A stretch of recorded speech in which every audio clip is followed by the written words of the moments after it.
Christophe sur France Maghreb 2.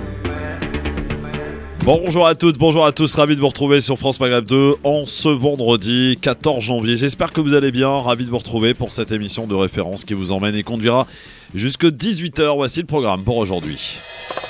En fin d'émission, nous continuerons d'écouter vos propositions pour cette échéance importante puisque nous avons décidé de ne plus rester spectateurs. Ainsi, les auditeurs vont pouvoir, et comme chaque jour, nous faire leurs propositions que le Haut Conseil choisira et que nous soumettrons ensuite sur Twitter lors d'un sondage pour valider définitivement ou pas la proposition retenue.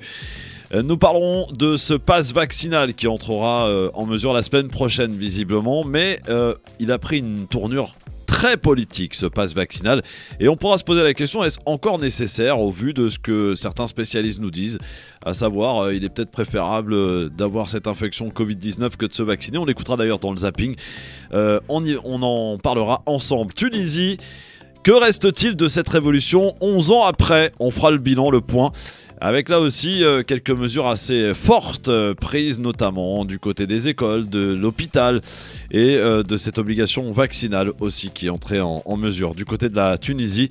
Voilà pour le programme, bien sûr, soyez les bienvenus. Et petit aparté Coupe d'Afrique des Nations. Dans une heure, c'est l'entrée en liste pour le deuxième match pour le Maroc qui affrontera le Comore et le Sénégal qui a créé la surprise cet après-midi face à la Guinée en faisant match nul 0-0. Un seul but marqué en deux matchs pour le Sénégal, qui plus est sur penalty. Bienvenue à tous, c'est parti pour le LGF. Le Grand Forum, Christophe Rowe sur France Maghreb 2. Le Grand Forum.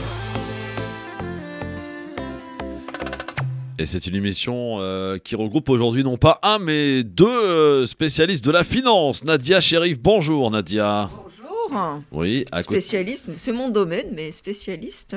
Ouais, bah écoute, chacun sa spécialité et son domaine, hein, ouais. Mais pas que, aussi on parle de yoga avec tout toi, ma chère Nadia Cherif. Il est lui dans la finance, banquier d'affaires, Karim Alouache. Comment ça va mon Karim? Bah, ça va bien, ça va bien. Les milliardaires se sont bien enrichis durant cette crise du Covid, hein? Bah, les milliardaires n'ont pas besoin de s'enrichir parce qu'ils sont déjà riches. Ouais. Ah oui. Très bien, bon. Sinon, tout va bien? Bah écoute, tant qu'on a la santé, tout va bien, qu'on sorte du Covid, quoi, parce que ça devient pénible dans la durée. Et puis moi, je suis de nature optimiste, donc pour le virus, on va y arriver, j'ai pas de doute, mais j'ai peur de ce qu'on va découvrir quand l'État va se retirer un peu de tout ce qu'il porte à bout de bras. Voilà. Ouais. Et ses responsabilités aussi. Comment ? Et ses responsabilités aussi, parce qu'il va devoir justement, le gouvernement, être confronté à sa responsabilité, parce qu'il va y avoir énormément de choses. On a pu assister quand même à des choses assez extraordinaires.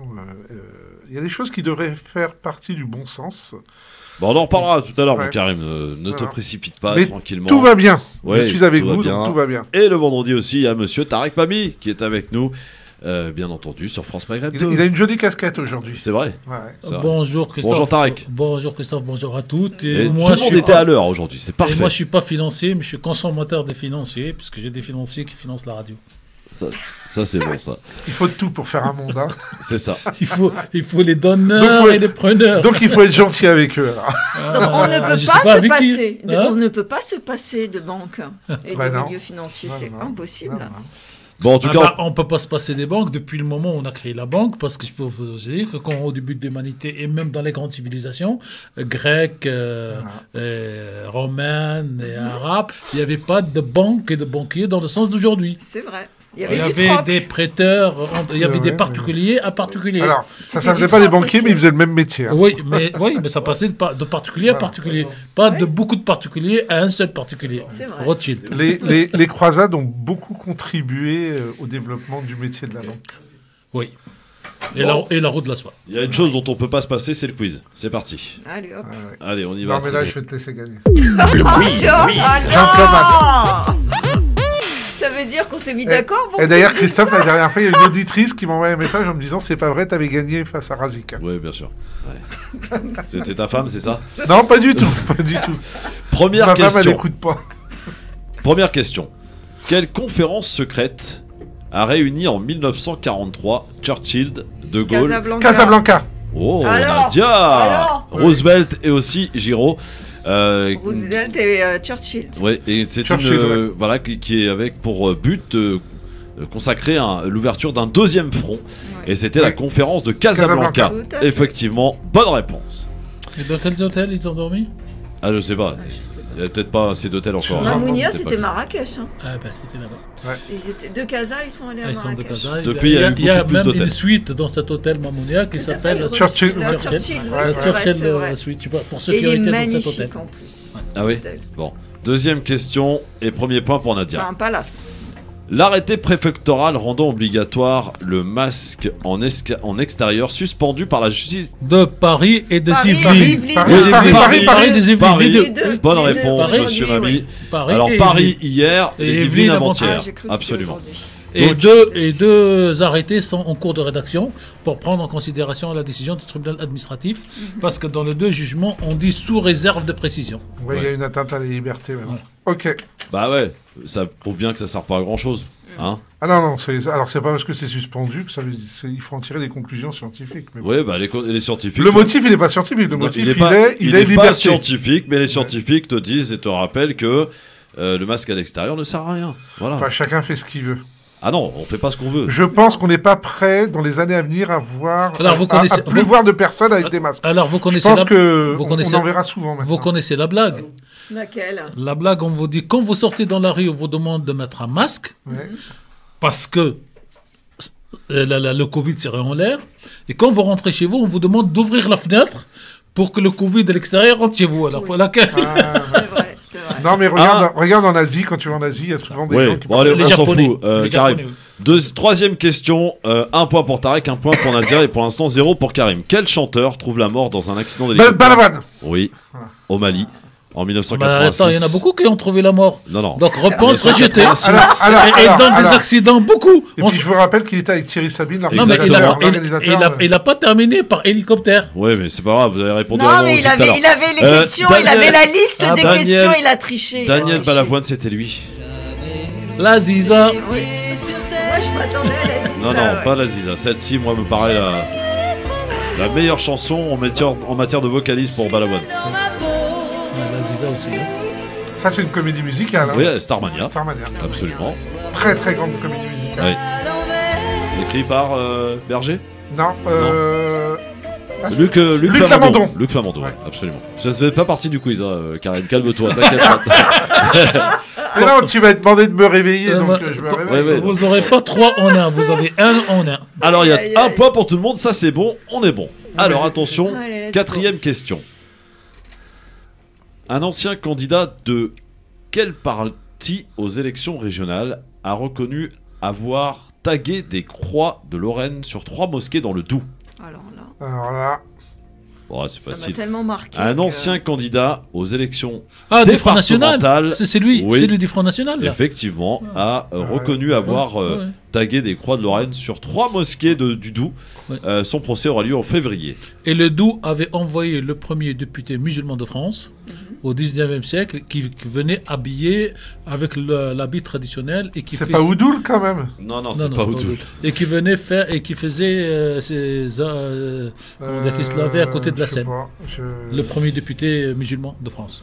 C'est Deux. Chérifi Merel. Non, un Français converti. 2 pour Tarek, 1 pour Karim, 1 pour Nadia. Je cherche à présent un chanteur, auteur, compositeur français né à Oran en Algérie en 1956. Indice, Duel au soleil.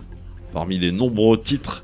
Alors De je ce dirais, chanteur. je dirais par bêtise Mouloudji, mais je sais Non. pas. Oui, mais c'est pour ça que je dis. Étienne de son prénom. Étienne Oh Dao. Étienne Dao, là Karim. là. Étienne Dao, Magnifique, il est né à Étienne Oran. Dao. On en a vu Algérie. que la culture de Ah, Karim, je savais elle pas, est dans la tu vois. musique. Ouais, hein. ouais, je savais pas. La culture, elle est musicale chez Karim. Hein. 2 pour Karim, 2 pour Tarek, 1 pour Nadia. Le Bon. parquet de Paris a requis un non-lieu à l'endroit Darmanin. de quel ministre? Gérald Darmanin. Bonne réponse. C'est vrai. Bon, bah, il a gagné. Non, non, il n'a pas gagné. Il y a 2 partout avec Non, Tarek. tu là. rigoles, je suis à 3 maintenant. Ah, t'es à 3, pardon. Ah oui. Effectivement. Tu m'en veux en ce moment, Non, non, Christophe? Qu'est-ce qui se j'en vois passe? personne. Tiens, dernière question. Quelle enseigne propose le prix de la baguette à 29 centimes? Leclerc. Leclerc. Oh, Effectivement, est une bonne réponse. on n'a même pas. Les agriculteurs et les boulangers Ah bah, c'est sont pas très ça, en colère. Celle de Thierry Sabine ne compte pas. Hein. 29 centimes. Parce que la question n'a pas été posée. Ah oui. 29 centimes d'euros la baguette chez Leclerc. Ça veut dire que tous les autres, c'est des escrocs à 70 centimes pièce. Je pense que il faut être raisonnable. Je pense que ça pose un vrai sujet quand même, parce que ça va flinguer les boulangeries, les artisans, et je pense que ça rend pas service. Non, moi je te rejoins pas là-dessus, parce que ceux qui veulent des produits de qualité, ils auront automatiquement à la boulangerie. Oui, enfin, ceux entre 1 euro la baguette et 29 centimes, ça fait quand même 1%. La baguette tradition, c'est pas la baguette que tu vas... Alors, la baguette tradition, c'est entre 1,10 et 1,20, mais la baguette classique, c'est 1 euro aujourd'hui. Oui, celui qui veut un produit de qualité, il ira toujours... C'est celui qui a du mal à terminer ses fins qui va aller acheter donc tu dis que la baguette de Leclerc, c'est de la merde. Bah oui. Moi, c'est pas la qualité suprême. Non, mais c'est pas non, mais c'est la farine. Ça n'a rien à voir, Carrefour. La baguette de Leclerc, la baguette de la boulangerie, ça n'a rien à voir. La baguette de ma mère à la baguette de... Qu'est-ce qu'elle a, la baguette de ta mère? Moi, ma mère, elle cuisine très très bien. Elle fait très bien.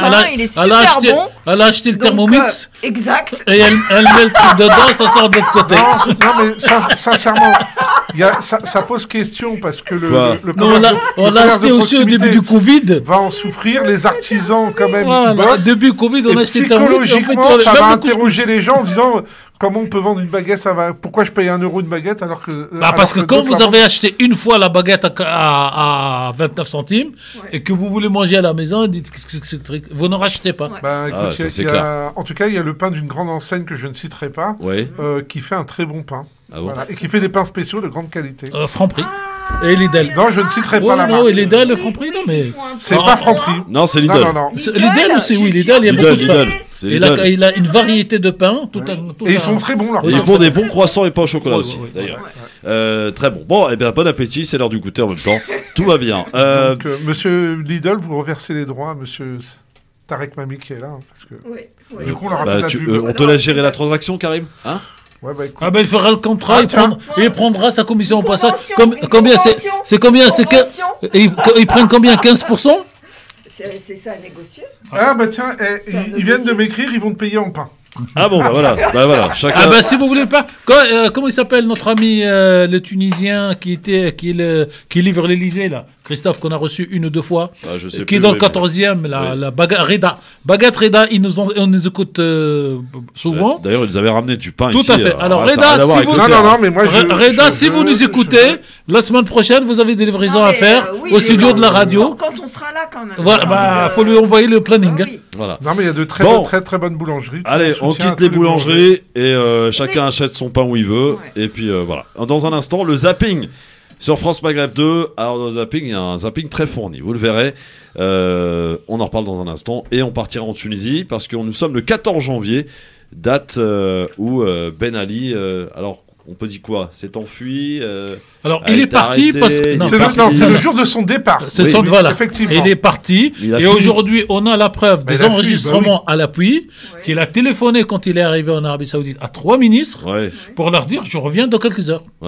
Et 2 de ces ministres lui disent « on vous conseille de ne pas rentrer tout de suite parce que l'ambiance n'est pas bonne ».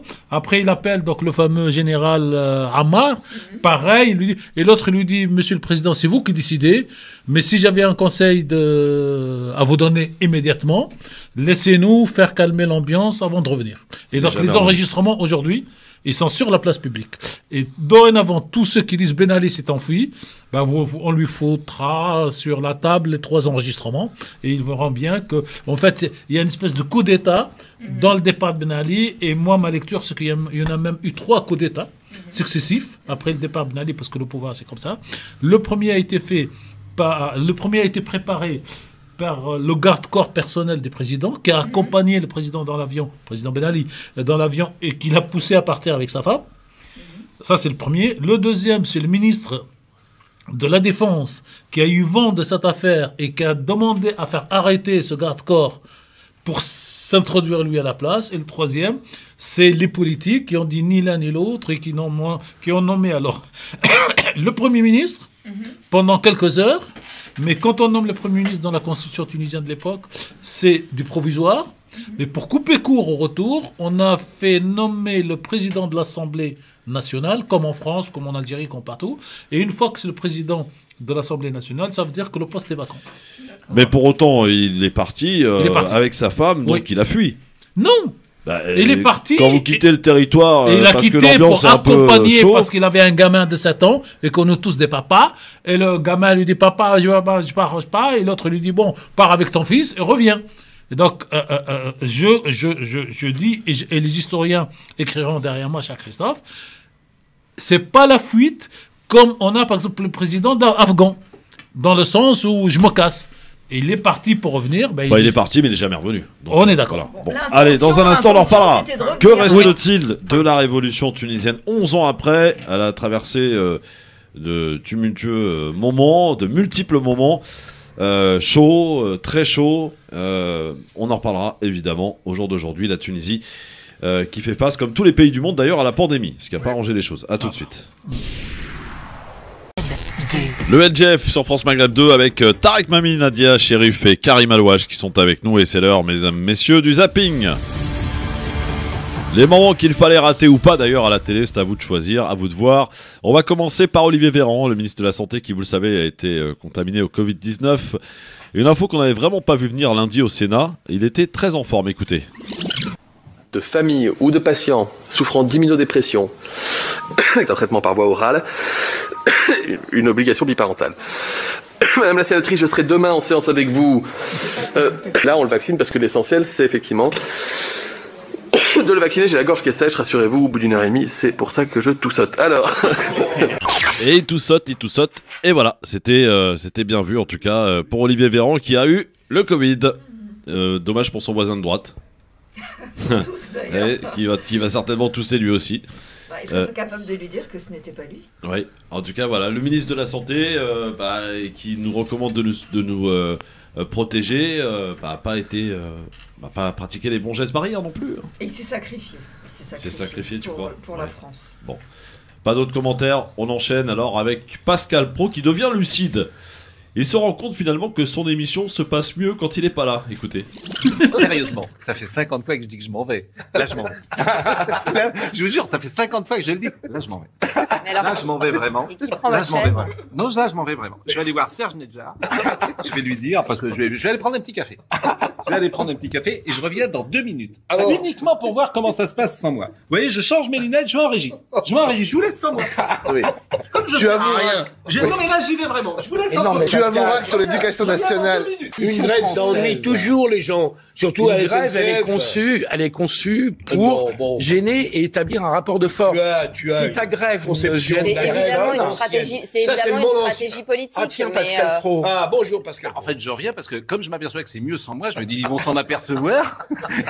Ils vont me virer parce que c'est mieux en fait.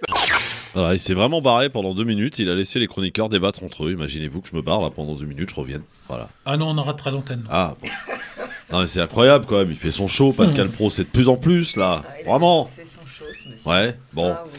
Ah, oui. Le professeur, alors là c'est très important. Le professeur Raoult, qui vous le savez, affirme que les pays les plus vaccinés sont les plus touchés par l'épidémie Omicron. LCI a enquêté. A-t-il raison? Écoutez plutôt, c'est très intéressant. Ces vaccins ont augmenté l'épidémie. C'est les pays qui ont eu le plus de vaccins, qui ont le plus de cas actuellement. En France, 25% des cas de Covid sont survenus depuis moins d'1 mois, qui est le même temps pendant lequel on a fait 15 millions d'injections vaccinales. Comment se fait-il que dans le pays dans lequel on a le plus de vaccinés, il y a le plus de cas? Voilà, c'est, vous l'avez compris, André Berkoff qui recevait le professeur Raoult. Fanny, on pose les affirmations, vous nous dites clairement si c'est vrai ou si c'est faux. La première, les pays les plus vaccinés sont les pays les plus touchés par l'épidémie aujourd'hui. C'est ce qu'on a entendu. C'est vrai ou c'est faux? Eh bien David, c'est vrai, c'est le cas des pays européens, à commencer par la France. 90% des plus de 12 ans sont complètement vaccinés, 78% de la population totale. Et quand on regarde les contaminations, eh bien la France est le 3e pays du monde le plus touché, derrière Chypre et derrière l'Irlande. Il y a beaucoup d'autres exemples par ailleurs. Le Danemark, 80% de sa population est doublement vaccinée. Et il est, vous le voyez, le 5e pays européen en termes de contamination. Encore plus frappant, Le Portugal, 90% de personnes totalement vaccinées, un record en Europe, et il est le 6e pays du continent pour les contaminations. Et on pourrait en citer beaucoup d'autres, l'Espagne, l'Italie, la Belgique, ou même Israël, l'un des pays les plus vaccinés du monde, en tout cas en ce qui concerne la population adulte. Et là-bas aussi, Omicron s'emballe. Dans le reste du monde, c'est aussi le cas de l'Australie, 77% de sa population est complètement vaccinée, et pourtant aujourd'hui elle fait face à un mur de contamination. C'est le cas aussi de l'Argentine, alors qu'à l'inverse, dans la plupart des pays africains, vous le voyez, eh bien, ils sont très peu vaccinés et très épargnés en même temps par cette épidémie. Donc le professeur Raoult ne raconte pas de conneries. Non, arrêtez. Non. Attendez. Non. Franchement, les comparaisons sont complètement stupides. Je vais faire dans la nuance. En tout cas, sur ce point-là, il a raison aujourd'hui. C'est tout. Non. Là, je rejoins Tarek, parce que je confonds avec Tarek. Bien près du micro, ma chère Nadia. Je suis d'accord avec Tarek, parce que, monsieur Mamie, parce qu'effectivement, on n'a jamais eu autant de gens vaccinés, et pourtant, il y a une flambée des contagions. Bon, c'est Omicron, il faut aussi l'avouer, mais quand même. Non. Alors, moi, je vais reprendre tout ça parce que derrière, quand même, ça sous-entend beaucoup de choses, et notamment que la vaccination. Non, mais restons sur ce qu'il dit. Après, passons à ce qui est derrière. Je vais dire une chose. D'abord, le vaccin, les gens vaccinés étaient vaccinés depuis un certain temps, et donc il y a le principe de renouvellement. Je suis désolé, tous les ans vous faites vacciner contre la grippe, parce que la protection contre la grippe ne dure pas. La deuxième chose, c'est que c'est un variant. La troisième chose, c'est que en fait, on a une vague de contamination, et c'est normal, mais les gens vaccinés sont protégés. Karim. Attends. Les gens sont protégés contre la forme grave, ce qui n'est pas le cas des gens vaccinés qui aujourd'hui, que l'on retrouve en réel. Vous permettez que je pose des questions de journalistes ? Juste terminer. La comparaison avec l'Afrique est complètement stupide. C'est pas parce qu'ils ne sont pas vaccinés qu'ils ne se développent pas. C'est parce qu'il y a très peu de flux de personnes vers le continent africain que pour l'instant l'Afrique est protégée. D'ailleurs, ce qui me fait peur, c'est que le jour... en Afrique. C'est que le jour... Non, mais surtout que les Africains ne circulent pas entre eux. Ne voyagent pas. Il n'y a pas de voyage, en fait. Il y a du voyage. Le jour où les Européens et les étrangers... Mais arrêtez avec les clichés, les Arabes sont gros, les Noirs sont grands, arrêtez. Je pense que du fait qu'il n'est pas... Karim, t'es très mauvaise foi, pardon. Donc les Africains ne voyagent pas. Ils sont nés dans un village, excusez-moi. Vous dites ça circule pas. Ils sont nés dans un village, ils restent dans le village. Les flux sont sans comparaison. Les flux sont proportionnels aux populations sur place. Allez voir la CAN, vous allez voir si les gens sont pas venus de toute l'Afrique. Écoute, j'ai tout entendu avec l'Afrique, comme quoi ils étaient habitués. C'est une population jeune. Ils sont habitués au virus, donc ils sont naturellement protégés. Est-ce que tu peux admettre quand même... Je connais beaucoup de gens en Afrique, parce que je travaille avec le continent africain, qui se sont vaccinés. Je connais des grosses structures et des organismes supranationaux en Afrique qui aujourd'hui sont... De toute façon, tu vas être contredit dans le zapping, tu vas voir. Par un professeur. Toujours en télétravail. Attendez. Non. La question... Personne... Non. Qu'on parle d'ici de l'Afrique, non, faut pas les... Au contraire, moi je pense qu'il faudrait envoyer beaucoup de vaccins. Vous êtes banquier ou pas ? Vous êtes banquier ou pas ? Mais bien sûr. C'est quoi la religion d'un banquier ? C'est des chiffres. Non, il n'y a pas de religion. Ah bon, oui, la religion c'est des chiffres. On mélange pas la religion la religion, le principe. C'est quoi le principe ? Non.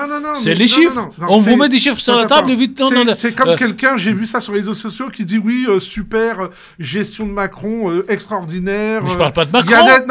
Il y a nettement moins de faillites. Mais je parle pas. Il y a beaucoup moins de faillites qu'avant. Bah oui, on verra quand l'État va se retirer. Si les Karim, est-ce que tu peux admettre quand même qu'il y a des chiffres et ils sont parlants, et que dans les États comme la France, où il y a une forte vaccination, il y a une épidémie de Omicron, et on parle bien de Omicron, qui flambe. Oui, voilà. Mais aussi... Là, c'est un fait, Karim. Attends, Nadia veut parler aussi, elle a le droit, non ? S'il te plaît. Nadia, merci. Je voulais dire aussi, parce qu'on a tendance à oublier un fait qui est très important, on n'a jamais autant testé. La preuve, les pharmacies, les laboratoires explosent. On l'a tous fait. Moi, j'étais avec mon fils il y a une semaine, 2h15 2h15 de queue pour se faire tester.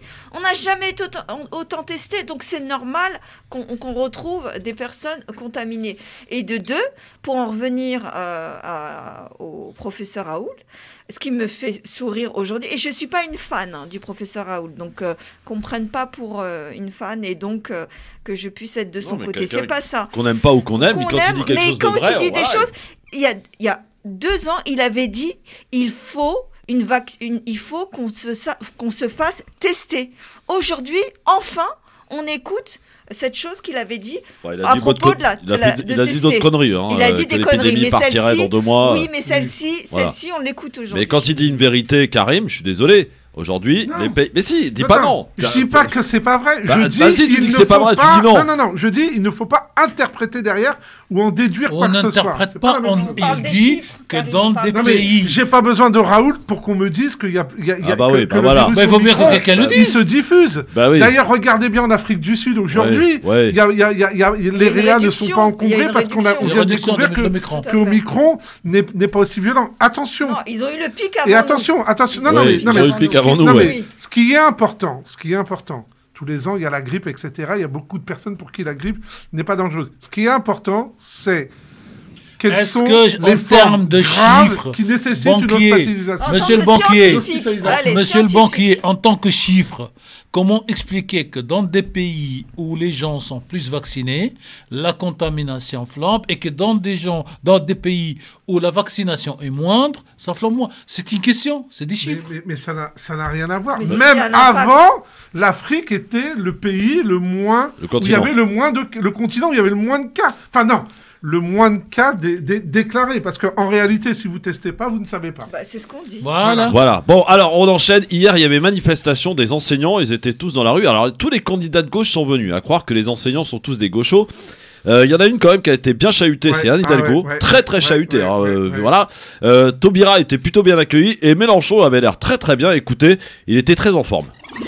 C'est le moment important, c'est ça qu'a réussi Blanquer. Il a à moitié démoli l'école, mais il a réussi à remettre tout le monde d'accord à l'école. C'est pas mal. Je pense qu'un crétin pareil est utile. Bon, c'est quand même... Faut laisser leur chance, faut laisser leur chance au bon à rien. Laisser leur chance au bon à rien. Voilà, Mélenchon très en forme hier, il était très bien. La République, c'est moi. Voilà. Alors, franchement, d'abord il me fait... D'abord, Blanquer, je pense qu'il subit les décisions du ministre de la Santé, du Premier ministre. Et tu sais, moi j'essaye un peu de me mettre à la place. Non, parce que c'est Véran qui dit qu'il faut maintenir les écoles à toutes ouvertes, etc. Et lui, entre guillemets... Non, mais ils prennent des décisions, et Blanquer... Et Véran subit le conseil scientifique, et Macron est le Premier ministre. Je pense que là, le pauvre, il fait il a été trop arrogant pendant 4 ans.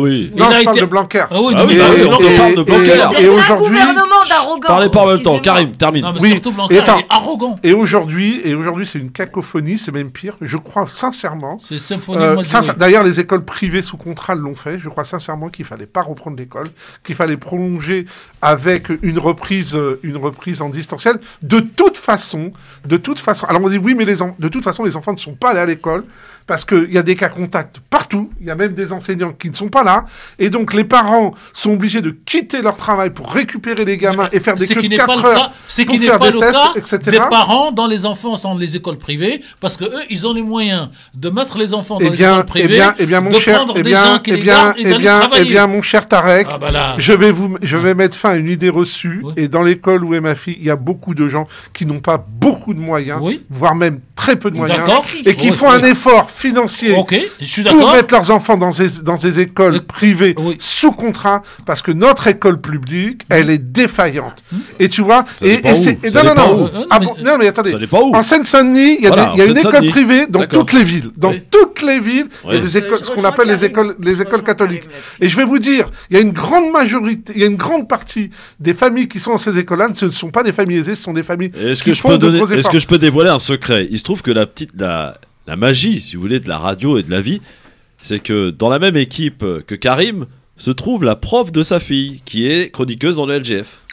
Oui, on l'a découvert il y a peu de temps. Ouais, c'est vraiment. C'est incroyable. C'est vraiment le hasard. Voilà, j'embrasse Soraya. Voilà, moi aussi d'ailleurs. Oui, prof d'histoire, donc elle enseigne à ta fille. Non, ce que je veux dire, c'est que il y a des responsables d'établissements. J'ai lu ça dans la presse qu'il y avait un responsable qui était en larmes. Il n'en pouvait plus d'appeler les parents, les familles. Oui, t'as des gens qui arrivaient au boulot, ils sont même pas arrivés installés. Boum, on les appelle, viens chercher ton gosse. Enfin, franchement, j'ai vu. Tu sais, moi, il y a un truc qui m'a fait de la peine. Je circulais en voiture et j'ai vu des gamins dans le froid faire la queue sur le trottoir, mais des files invraisemblables pour faire des tests. Donc, est-ce que en réalité on a rendu service aux enfants? Non. Est-ce que les enfants ont pu aller à l'école? Tu me rendrais service en te taisant maintenant parce que c'est l'heure de la pub. Dans un instant, Ruffin et le professeur Combe qui va un peu te contredire, mon Karim. Dans un instant, à tout de suite. Bah, il a le droit. Le LGF, le grand forum, mais avec aujourd'hui Tarek Mami, Karim Alouache, Nadia Sherif et la belle histoire qui est aussi avec nous, qui est en train de nous écrire une petite chronique. Tout à l'heure, qui va s'appeler le... Démerdanciel. Démerdanciel, d'accord, très bien. Après le présentiel, après le distanciel, le démerdanciel, à découvrir tout à l'heure par la belle histoire. On continue notre zapping. Il était l'invité de Bourdin ce matin, François Ruffin. Pour lui, la crise sanitaire a profité aux milliardaires français. Vous avez entendu ça. Et moi, à propos de Zemmour, de Marine Le Pen, de Pécresse, de Valérie Pécresse... Ça faisait un peu trop longtemps qu'on en avait parlé, de M. Zemmour. Donc non, mais simplement... Non, mais là, je mets Éric Zemmour, Valérie Pécresse et Marine Le Pen qui font la même proposition, qui veulent supprimer certaines aides sociales aux étrangers en situation régulière, qui travaillent, paient des cotisations et des impôts. Que leur répondez-vous ? Je leur réponds que c'est pas ma vision de la société, mais comme je vous l'ai dit, au fond, vous n'avez pas voulu m'entendre, mais je vais vous le redire, non, sur les non-vaccinés. Qu'est-ce qui se passe? Qu'est-ce qui s'est passé en 12 mois de crise sanitaire? En 12 mois de crise sanitaire, les milliardaires français se sont enrichis de combien? Est-ce que vous le savez, monsieur Bourguindin? Plus 68%. C'est un chiffre qui devrait être répété tous les matins. Le patrimoine des milliardaires français a augmenté de 68% en un an. Ça représente 300 milliards d'euros. C'est-à-dire qu'il faut imaginer le PIB de ma région, les Hauts-de-France, même si je suis picard et je reconnais toujours pas les Hauts-de-France, mais plus le PIB de la région Grand Est, tout ça accumulé, c'est l'augmentation de la fortune des milliardaires français en 12 mois de crise sanitaire. Pendant tout le reste du pays s'est serré la ceinture et pendant qu'on a dépensé coûte que coûte au niveau de l'État.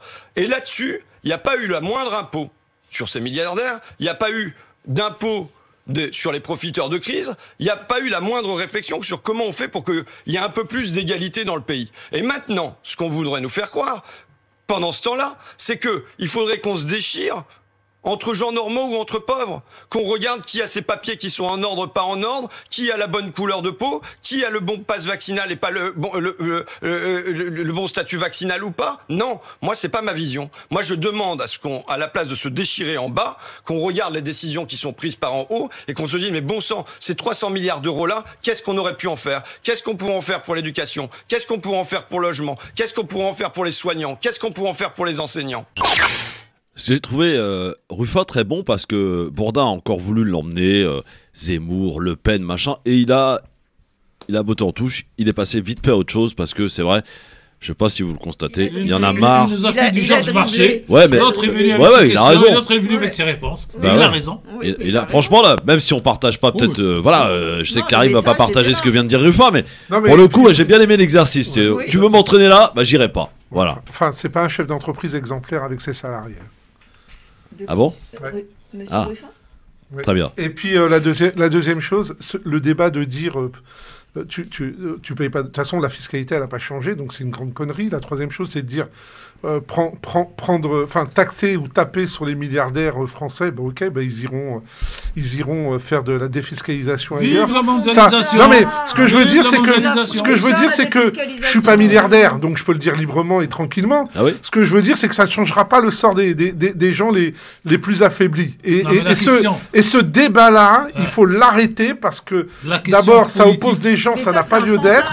Aujourd'hui, ça changera jamais. La question politique, Tarek. La question politique, c'est que pendant la crise où la société, en gros, s'appauvrit et s'effondre, une minorité s'enrichit et que certains comme vous trouvent ça normal. Non, je parle de Karim.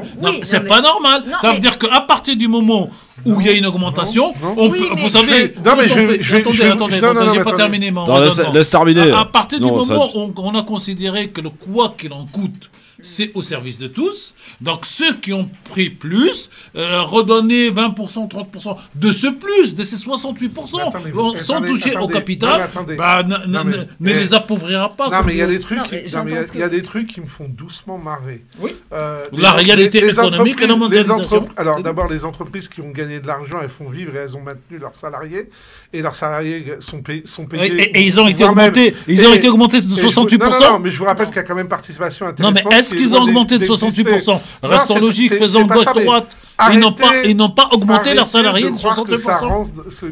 Qu'il y a des gens qui ont développé des fortunes. Je vous dis, celui qui était milliardaire, il l'était avant la crise. C'est le même et la deuxième chose, c'est un cliché. Le parc immobilier des propriétaires. Les propriétaires, ils ont un parc immobilier, il sera toujours là. Et ceux qui hériteront du parc immobilier. Et la fiscalité française, elle est là. Et si vous faites de l'argent en France, vous payez vos impôts. Radio-libéralisme. Avant. Non, moi j'ai quelque chose à dire. Vous n'avez pas d'avantage. Karim, j'ai quelque chose à dire. Oui, Nadia. Laissez 3 minutes. Moi, je voudrais remercier... pas 3 minutes. Une minute. Allez, je voudrais remercier toutes les mamans et nos mamans qui ont fait des enfants. Parce que moi, je fais partie... Elles les ont pas fait toutes seules. Hein. Non, mais voilà, elles les ont mis au monde. Merci Christophe. Elles les ont mis au monde. Moi, je fais partie d'une fratrie de 8 enfants. Ouais. J'ai beaucoup de gens autour de moi issus, et qui font partie de l'immigration et qui ont 8, 9, 10 enfants, 10 frères et sœurs, etc., etc. Et ces gens-là, aujourd'hui, comme moi, on travaille tous en France. Alors, ceux qui disent qu'il ne faut pas aider ou faire en sorte que les personnes qui viennent ici en France et qui travaillent, eh ben, on doit leur dire au revoir, ou bien on ne doit pas les aider, ou ils n'ont pas à recevoir des soins, etc., etc. Nous, ces gens-là, le rapport, je termine, c'est que nous payons nos impôts et nous faisons le nécessaire aujourd'hui. Aujourd'hui, c'est important de le dire. Après vous, la démagogie politique veut que des candidats, au lieu de dire « moi je suis candidat », merci à ces gens-là. Moi je suis candidat, je prendrai un peu d'argent là où quand je saigne, ça fait pas mal, et non pas aller chercher les plus pauvres de cette société pour leur enlever le peu d'avantages qu'on leur a accordé à certains moments, parce que l'argent, on va le prendre là-bas pour faire autre chose. Je veux dire, le paradoxe de la vision d'une société, on a tous appris dans les morales chrétiennes, juives, musulmanes, sociales, communistes, c'est que les plus riches doivent aider les plus pauvres dans la société. Monsieur Macron, le président de la République, a même créé et utilisé le mot de ruissellement. Sauf que là, nous n'avons pas le ruissellement de ceux qui ont en faveur de ceux qui n'ont pas, mais le dessèchement de ceux qui n'ont rien pour leur enlever encore ce qui reste. Alors, l'envie n'est pas de dessécher les caisses de la radio, du coup, pub, à tout de suite.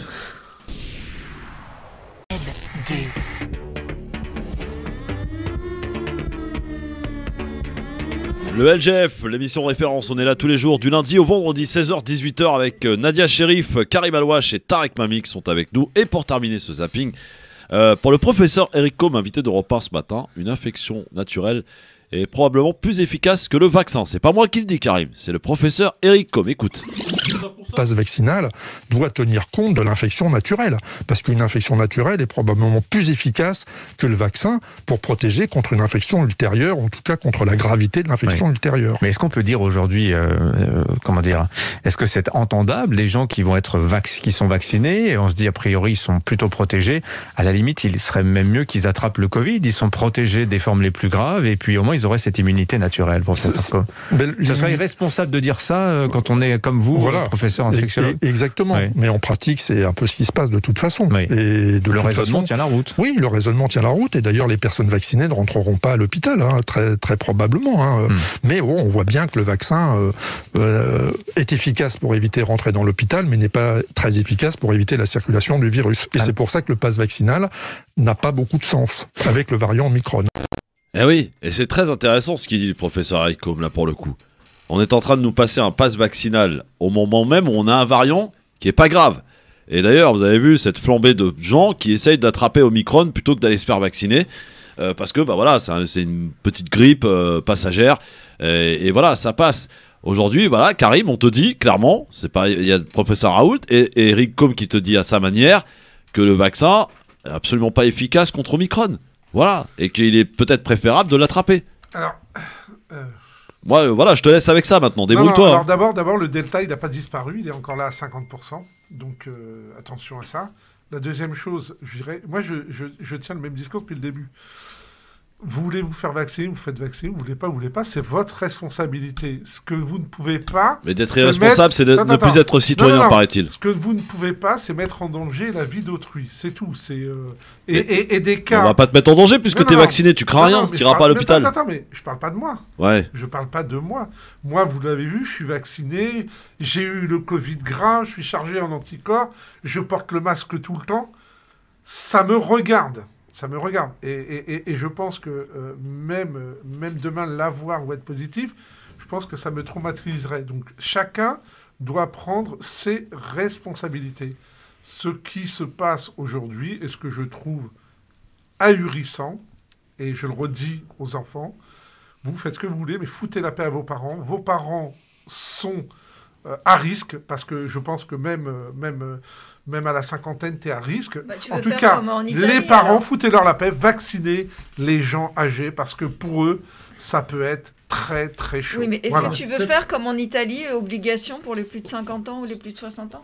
Ah mais attendez. Plus de 50 ans. Non, mais pour moi, enfin, attendez, tu peux avoir 50 ans. En fait, moi, je sais pas mettre la frontière à quel moment on peut dire que tu peux faire une version grave ou pas. Bah, tu l'as dit toi-même. Mais je dirais, non, parce qu'il y a des gens beaucoup plus jeunes qui ont fait des versions graves. Oui, parce qu'ils avaient des comorbidités, Karim. Et pas, moi, j'avais aucun cas de comorbidité, il n'y avait rien du tout. C'était la première, on savait rien. Alors on va dire t'as pas de bol. Moi ce que je pense c'est que malheureusement oui. Non, mais moi je pense que la vie ça se joue pas à la roulette russe. En tout cas il y a une certitude, c'est que il y a en réa des gens gravement malades qui ont à peu près, je crois, enfin en moyenne ça doit tourner autour de 70 ans.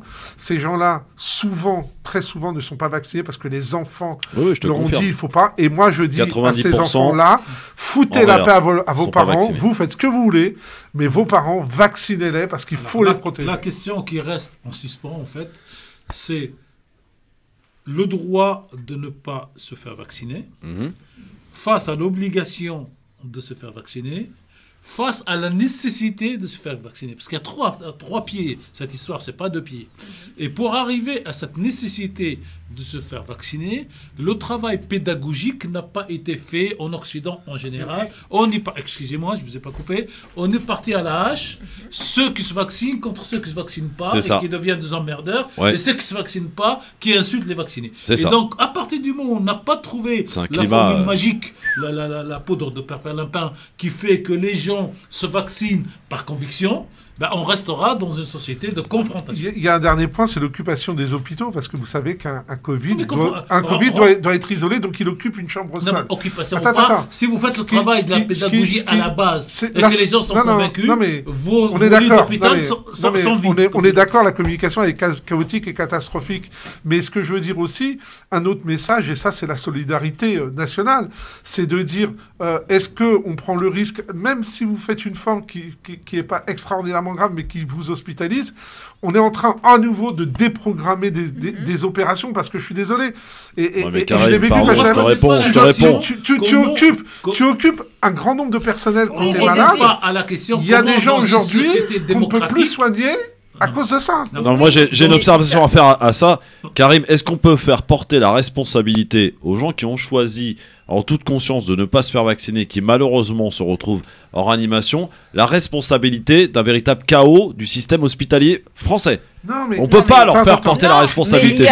Christophe, il faut être honnête, même M. Mélenchon a contribué au chaos du monde hospitalier parce qu'il a fait partie du gouvernement et c'est pas d'aujourd'hui. Mais pourquoi tu parles de Mélenchon? Il n'y a pas une personnalité politique aujourd'hui qui peut dire qu'elle n'a pas participé à ça. Peut-être. Il était secrétaire d'État à la formation professionnelle. Et donc c'est lui qui a participé à la fermeture des hôpitaux. Tu fais partie d'un gouvernement, je suis désolé. Et en plus, il a fait partie de cette équipe pendant très longtemps. Oui, mais là, si on parle de l'état des hôpitaux, ce sera bis repetitas. Il y a eu un documentaire d'Élise Lucet qui disait qui a très bien marché d'ailleurs. Qui a très bien marché. Et justement, il parlait des déserts médicaux et du fait qu'aujourd'hui, les médecins qui ont ce monopole et qui sont censés travailler pour soigner des gens et des patients, parce que ce n'est pas des clients, c'est des patients. Oui, absolument. On leur dit, écoutez, maintenant, s'il vous plaît, faites en sorte de venir dans les endroits où on a besoin de vous, parce qu'il y a des déserts médicaux. On leur dit, donnez 2 ans de votre vie et venez et dans pas les loin endroits. de Paris, je t'en présente, voilà, des déserts médicaux. Montargis, moi, là où je suis né, pour trouver un médecin, accroche-toi. Mais 93 Clichy-sous-Bois, accroche-toi. Ma Oui, mère, c'est pas la faute des médecins. Non, les médecins, ils ont cette liberté de s'installer où ils veulent. Encore heureux, c'est comme les avocats. Non, mais attendez, on va pas obliger les médecins à aller là où ils veulent. Vive le libéralisme qui fait qu'il n'y a pas d'intérêt public, il n'y a que des intérêts. Oui, Nadia, termine. Karim, quand je te laisse terminer. Allez voir la médecine publique dans certains pays. Nadia, termine. Nadia. Voilà. Non, ce que je dis, c'est que évidemment qu'ils ont à s'installer là où ils veulent parce qu'il y a cette liberté. Ok, très bien. Mais aujourd'hui, on est confronté à un problème monumental. Il y a des gens qui prennent leur voiture ils ont 1 heure de route pour aller voir un généraliste. Oui, et s'il n'y a pas de voiture, ils n'y vont pas. Il y a des gens, ma mère... Il y a des gens qui ne peuvent pas les faire vacciner parce qu'ils n'ont rien à côté de chez eux. Ma mère, comment on fait avec ces médecins ? À un moment donné, il faut prendre le taureau par les cornes et se dire, il faut y aller, ça fait 15 ans que ça dure. Moi, j'habitais le 18e et j'avais mon médecin en bas et j'avais un rendez-vous le lendemain. Maintenant, 93 Clichy-sous-Bois, exemple, 93 Clichy-sous-Bois, pour avoir un rendez-vous, il faut 7-8 jours. Ce n'est pas possible. Mais même pour rebondir, est-ce que les enseignants, les profs, qui ont fait en gros le même nombre d'études, ont le choix de dire je vais travailler les infirmières, les kinés, les pharmaciens. Alors les enseignants, c'est le service, c'est public. Et les médecins libéraux, mais ils sont dans les hôpitaux publics. Alors moi je vais vous dire. D'abord, on travaille. Ma position est très claire. Le médecin qui travaille dans un hôpital public. Le médecin qui travaille dans un hôpital public, est-ce qu'il est médecin libéral ou est-ce qu'il est dans la fonction publique ou est-ce qu'il est dans le service public? Moi, je vais vous dire une chose. Premièrement, ma position elle est très claire. Je l'ai toujours dit. On ne devrait pas avoir de notion de rentabilité dans le service public. Oui, mais c'est comptabilité. Quand j'entends dire c'est rentable, c'est pas rentable. Quand vous allez dans les hôpitaux, il y a plus de administratif que de soignants. Et ça, moi, c'est la politique publique qui a mis la situation. Mais qu'est-ce que tu proposes? Si le fait de fermer des structures hospitalières parce qu'elles sont considérées comme pas rentables, pour moi, quand on parle de pas rentable, on est en train de enlever la notion de service public. Donc ça, il faut le remettre à un moment donné. Et je peux vous dire une chose, les étudiants en médecine, ce qui est paradoxal, c'est que la plupart ne veulent pas travailler en libéral parce qu'ils vous disent c'est devenu de l'esclavage. À un moment donné, il faut remettre en armée 2 ans obligatoires. Mais non, tu peux pas au droit de la liberté. Parce que quand tu fais c'est quoi la liberté? Non, mais excusez-moi, la liberté, alors il y a des non mais c'est comme si demain tu allais dire à des avocats, tu dois aller travailler parce que il y a des déserts aussi à ce niveau-là. Madame Rachida Tati l'a fait pour les avocats. Rachida Tati l'a fait. Aujourd'hui, un avocat, il travaille où il veut. Vous savez ce que vous a fait Rachida Tati ou pas? Non mais Rachida n'a pas obligé les avocats. En tout cas, elle n'a pas obligé les avocats à aller travailler dans les déserts. Non mais elle a fermé des tribunaux qui ont obligé les avocats de ne plus être dans la ville dans laquelle ils vivaient pour aller s'installer dans la ville où le tribunal a été transféré. Donc elle les a obligés directement ou pas? Voilà. Elle les a obligés. C'est ça. Auditeur qui est avec nous, 01 40 33 9000. Bonsoir, quel est votre prénom? Puis il y a un paradoxe. Allô? Bon, il est parti. Très bien. Alors, on va changer de sujet parce que moi, en fait, ce qui m'ennuie profondément, je vous le cache pas en ce moment, c'est cette tension qui est très palpable entre effectivement les gens qui ont fait un certain choix et d'autres qui ont fait un autre choix. Tout à fait. Et on voit une opposition qui, moi, m'inquiète. Elle est frontale, effectivement, et elle est entretenue par la sphère médiatique politique. Et ça, c'est dangereux. Quand on oppose des gens les uns contre les autres, ça peut, vous savez, vous faites bouillir une marmite. Quand ça boue, ça boue. Oui, et au bout d'un moment, ça peut vite déborder. Ça s'appelle l'effet cocotte. Bah oui, mais ça peut vite déborder, Karim. On joue un jeu dangereux. Oui, mais la personne qui va à l'hôpital, qui a le Covid, qui n'a pas été vacciné, et l'autre qui a été vacciné, qui on va prendre en priorité? On ne doit pas se poser cette question. On ne se pose pas la question dans les hôpitaux. Mais aujourd'hui, il y a beaucoup de gens qui disent non, les médecins, heureusement que les médecins. Oui, mais heureusement. Mais il n'empêche qu'aujourd'hui, il y a des voix qui s'élèvent pour dire non. Oui. Non, la faute incombe aux non-vaccinés. Et c'est un gros problème. Oui, c'est vrai. Il y a des urgences qui ferment et qui demandent à passer par le 15 si on doit passer les voir parce qu'ils sont surchargés. Ça a commencé depuis le 15 janvier. Il y a des hôpitaux qui demandent à passer par le 15 parce que leurs urgences sont saturées et qu'ils n'acceptent pas. Oui, mais c'est bien la preuve qu'il faut trouver une solution pour... À soulager bon. à court terme. Alors, c'était le 14 janvier 2011, c'était la stupéfaction avec le départ, pour être plus précis, du président Ben Ali, qui avait quitté pour quelques heures, puisqu'il comptait revenir, bon, il n'est jamais revenu, le président Ben Ali. Donc le 14 janvier 2011, 11 ans après, on est en 2022, que reste-t-il de cette révolution tunisienne? Tarek Mami, si vous deviez analyser avec tout ce qui s'est passé en Tunisie, qu'on a eu l'occasion de répéter, d'analyser à maintes reprises dans cette émission et sur cette radio, aujourd'hui, quel est le bilan de cette révolution tunisienne 11 ans après? Même si ça fait pas longtemps, 11 ans, c'est pas long non plus. Alors, pour moi, il est difficile de faire un bilan au bout de 10 ans. Par contre, il y a deux choses, en termes, j'allais dire, que l'histoire retiendra probablement. La première, c'est cette envie soudaine de liberté et de dignité.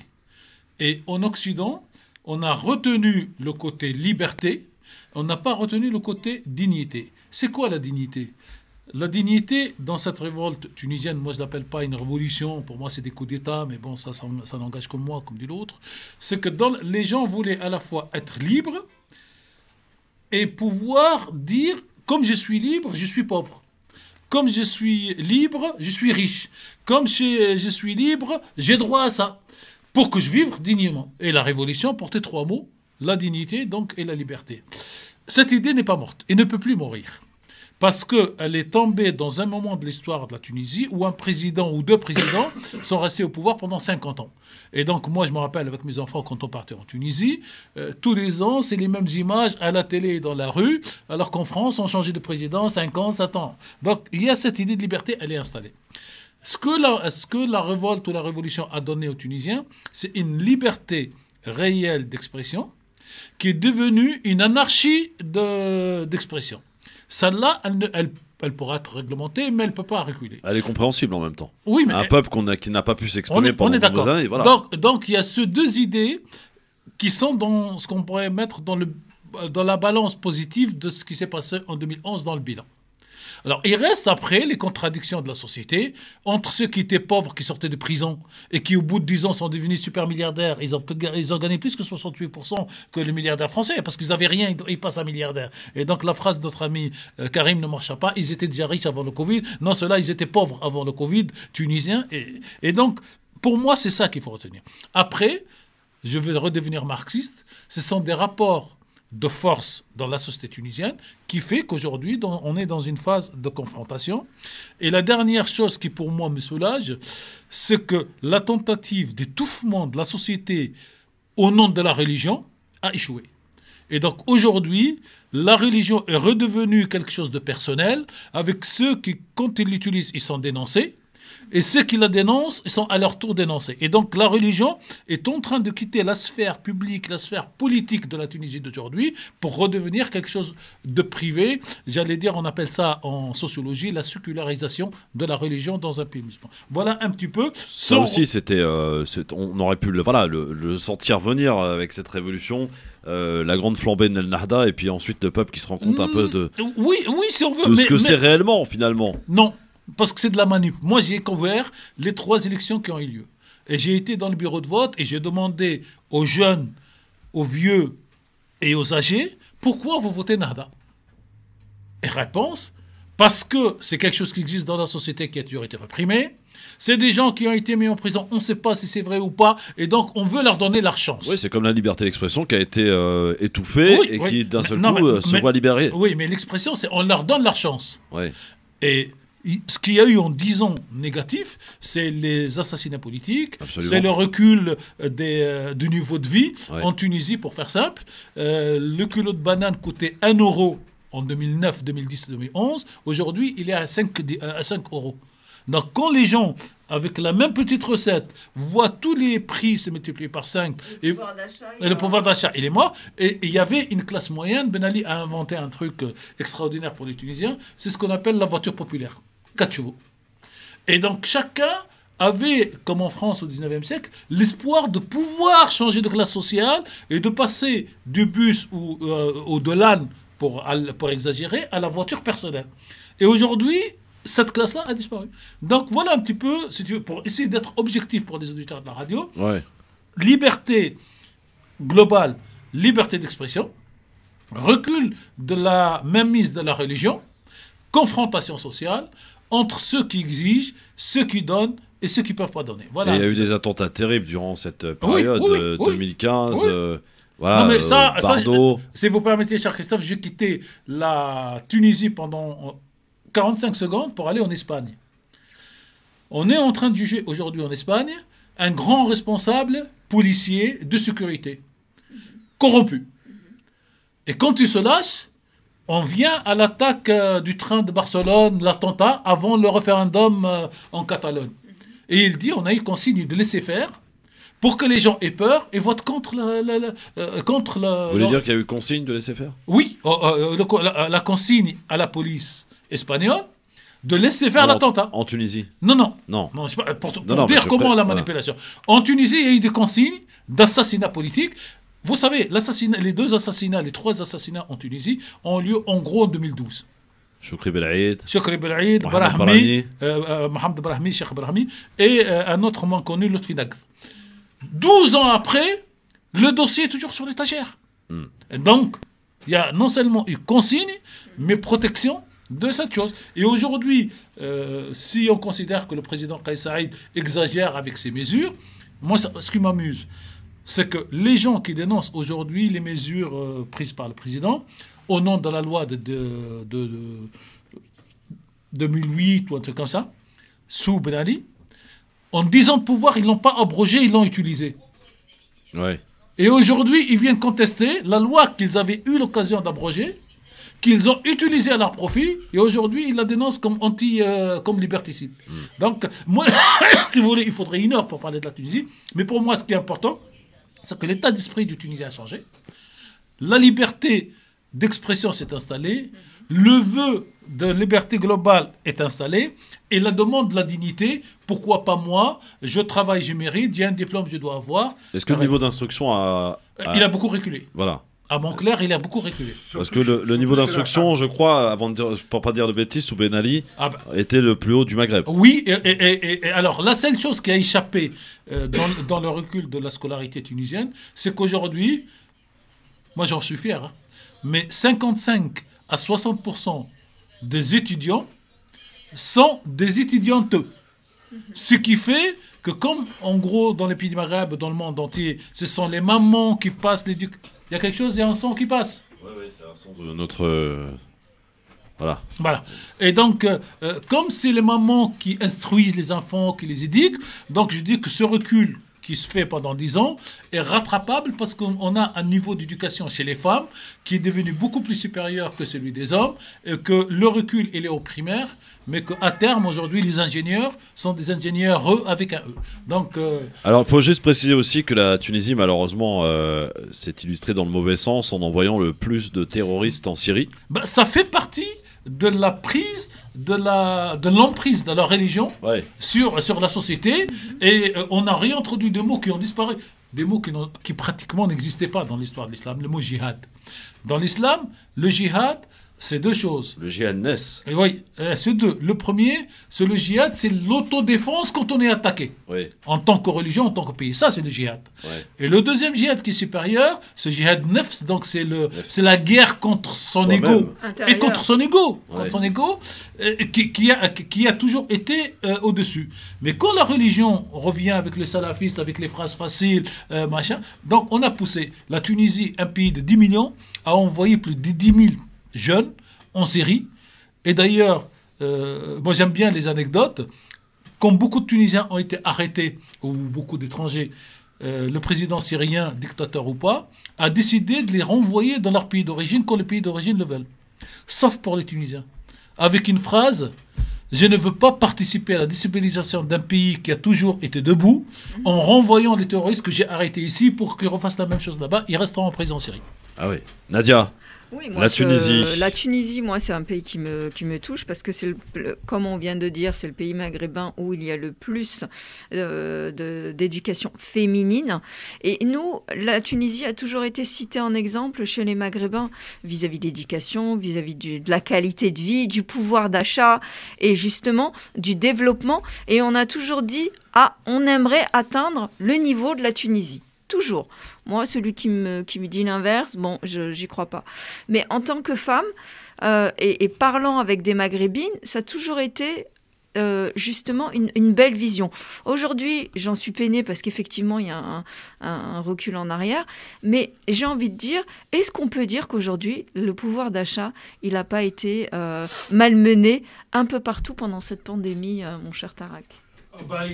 La pandémie a rajouté. Oui. Ouais. C'est-à-dire qu'il y a une baisse de pouvoir d'achat. Il y avait un problème de pouvoir d'achat avant la pandémie. Oui, avant. Mais ça l'a accentué. Oui, mais comme à l'image de tous les pays. Mais c'est pour ça que j'ai dit à l'image de tous les pays. La France aujourd'hui, le pouvoir d'achat pour le couple lambda, en France, on va dire la classe moyenne, c'est devenu catastrophique. Ouais. La classe moyenne, pratiquement. Et comme dirait Karim, pour les riches, les Tunisiens pauvres étaient déjà pauvres avant la Covid. Ouais. Ouais. Karim, la Tunisie, t'as suivi ça? Ça, vous allez la retenir. Karim. Elle va être déplacée. Non, moi, moi, je suis triste pour la Tunisie parce que, d'abord, je trouve que tout le monde poussait, quand il y a eu les événements, oui, le peuple doit faire sa révolution, sauf que tout le monde a abandonné ensuite la Tunisie. Ça, c'est une réalité. Hein. Il y avait beaucoup de gens qui aimaient la Tunisie, qui avaient des villas en Tunisie, des stars du showbiz. Alors, on ne peut pas faire grand-chose, mais où sont tous ces gens-là qui allaient tout le temps un peu se trémousser en Tunisie, et où sont les gouvernements qui prônent la démocratie et la liberté, si ce n'est pas pour aller assister un peuple? Moi, je trouve, en tout cas, c'est ma vision, je trouve que nombreux, l'Occident a abandonné complètement la Tunisie. Ça veut dire qu'une révolution, ça doit aussi avoir un peu de préparation. Moi, je crois que les Tunisiens se sont fait, le peuple, hein, quand je dis les Tunisiens, je parle du peuple, il s'est fait voler sa révolution. Comme toutes les révolutions. Hein. Parce que moi, je suis allé, pour des raisons professionnelles, en Tunisie avant le Covid. C'est pas la Tunisie que je connaissais, hein, honnêtement. Alors je dis pas qu'au prix de la liberté, mais au final, il faut quand même compter. À un moment donné, il faut compter les points. Tout à fait. Et est-ce que les gens vivent mieux? Je ne pense pas. Est-ce qu'il y a plus de pauvres? Oui. Est-ce que il y a bien sûr des? Tu as raison, Tarek, quand tu as parlé de l'islamisme et de l'arrivée, tu parlais des femmes. La Tunisie, alors ça vient pas de Ben Ali, hein. Ouais. C'est Bourguiba qui a mis ça en place, et c'est tout à fait à son honneur. Un niveau d'instruction, un niveau aussi, traditionnellement, la Tunisie est un niveau où les femmes sont, un pays où les femmes sont extrêmement émancipées. Je vous rappelle que la première femme pilote de ligne, c'est sur Tunisair. Hein. Enfin, faut le rappeler quand même. Et aujourd'hui, je trouve que tous les pays qui sont là à dire allez-y, faites votre révolution, allez-y. Ben une fois que c'est fait, qu'est-ce qu'on fait? Ben on se barre, on retire ses avoirs, hein, parce que tous les gens qui avaient, voilà. Donc un signe de soutien, ça serait par exemple de dire, eh ben écoutez. En soutien aussi, nous on va reproduire, on va refaire tourner le textile en Tunisie. On va, moi je suis désolé, hein, cet été on va effacer des dettes, on va faire des choses. Moi cet été je devais être en Tunisie, puis malheureusement avec le Covid ça a été fermé et on est allé ailleurs. Mais ce que je veux dire, c'est que c'est facile quand on est dans son canapé de pousser les gens à la révolution, et ensuite c'est allez-y les gars. Débrouillez-vous et démerdez-vous. Et tu as raison, Christophe. Alors, c'est pas la Tunisie qui a envoyé des Tunisiens, c'est les Tunisiens qui sont partis. C'est des Tunisiens qui ont envoyé d'autres Tunisiens. Mais ce qu'il faut dire, c'est que c'est marchand, ça. Hein. C'est pour de l'argent. Hein. Attention. Hein. Alors, non, c'est pour deux choses. Il y a une partie, c'était pour de l'argent. Là, c'est surtout pour l'idéologie. Et la deuxième chose... Ils étaient réputés pour être très violents. Oui, l'idéologie. Oui, mais voilà. Et la deuxième chose, il y en a combien qui sont en Méditerranée, qui meurent tous les jours sur des bouées. Alors qu'avant ça, le pays était un pays qui n'était pas un pays... extrêmement, enfin, j'allais dire concernés par ça. Alors, ce qu'il faut savoir, c'est que immédiatement après le départ, la fuite de Ben Ali, en tout cas le changement de régime, il y a une masse de jeunes qui sont partis en Italie et en France, sans que personne ne comprenne les pourquoi, les comment, puisque quand on fait une révolution, c'est qu'on a un espoir pour que ça s'améliore tout de suite, et pourtant, tous ces gens sont partis, 50 000 ou ils ont eu peur. Je ne sais pas ce qu'ils ont eu. D'ailleurs, pour la série, on a mis en place un cheminement pour les amener. Parce qu'on les amenait en Libye. Mais c'est qui le on? Alors on va faire simple. Vous le savez que non, mais on va faire simple. C'est l'idéologie Nahda, on peut le dire. Qui autorise les gens à quitter les frontières? Voilà, non mais voilà. La police nationale. Non mais si je pose la question, c'est pour qu'on précise. Non, on précise, tranquille, il n'y a pas de problème. C'est le régime politique en place à l'époque, jusqu'à 2019, jusqu'à 2020, qui les a envoyés. Voilà. Et d'ailleurs, comme par hasard... c'est la pub. Il partait par la Turquie. Qui est allié avec le Nahda idéologiquement. En tout cas, on souhaite évidemment bonne chance aux Tunisiens pour que ce pays se retrouve. Et on continuera à les soutenir. Eh ben évidemment, plus voilà, ici, plus qu'ailleurs. Restez avec nous sur France Maghreb 2. Dites-moi, le pass vaccinal, là, est-ce qu'on n'est pas passé à un coup politique finalement? Est-ce que ça ne sert pas du pass vaccinal pour faire un coup politique? On en reparle dans un instant. France Maghreb 2 sur 91.3 FM à Reims et toute sa région. 91.3 FM.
Maghreb 2 sur 105.1 FM à Dijon et toute sa région. 105.1 FM.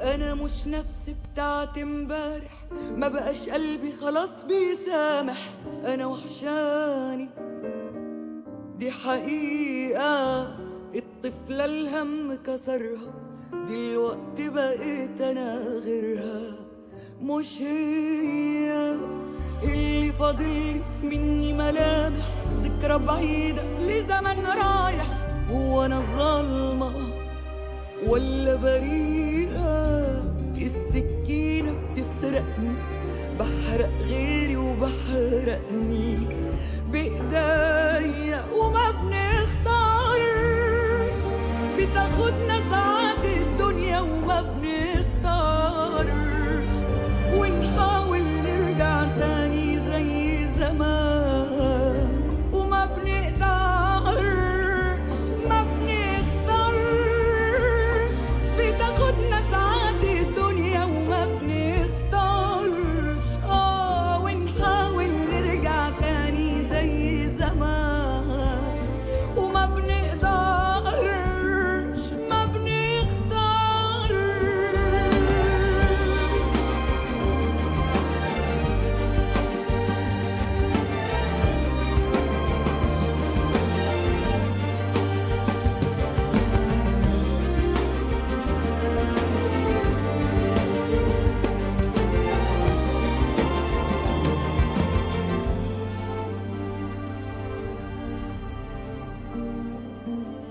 نغلط غلطة وبنبررها قصة قديمة وبنكررها مشهد واحد بنعيده من أيام حواء وآدم في حكاية عند الظالم بيحكيها وما بين أسوأ وما بين أحلى كلنا واخدين نفس الرحلة مشهد واحد بنعيده وبنلعب نفس اللعبة تنادينا السكة الصعبة ونمشيها وما بنختارش بتاخدنا ساعات الدنيا وما بنختارش ونحاول نرجع تاني زي زمان وما بنقدرش ما بنختارش بتاخدنا ساعات الدنيا وما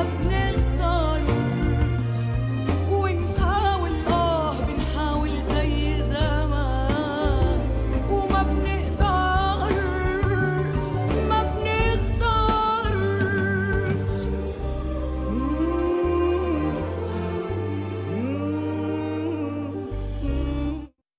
France Maghreb 2, France Maghreb 2, sur 99.4 FM, sur 99.4 FM à Metz et toute sa région. Et petit point Coupe d'Afrique, messieurs dames, puisque vous savez qu'a débuté à 17h le match entre le Maroc et les Comores. D'ailleurs, c'est leur première participation, les Comores, à cette Coupe d'Afrique des Nations. Et sachez que le Maroc mène 1-0 et donc se verrait être le deuxième pays qualifié pour les huitièmes de finale si on en reste là. Voilà, deuxième journée sur 3, 2 victoires, c'est bon, c'est qualifié pour les huitièmes.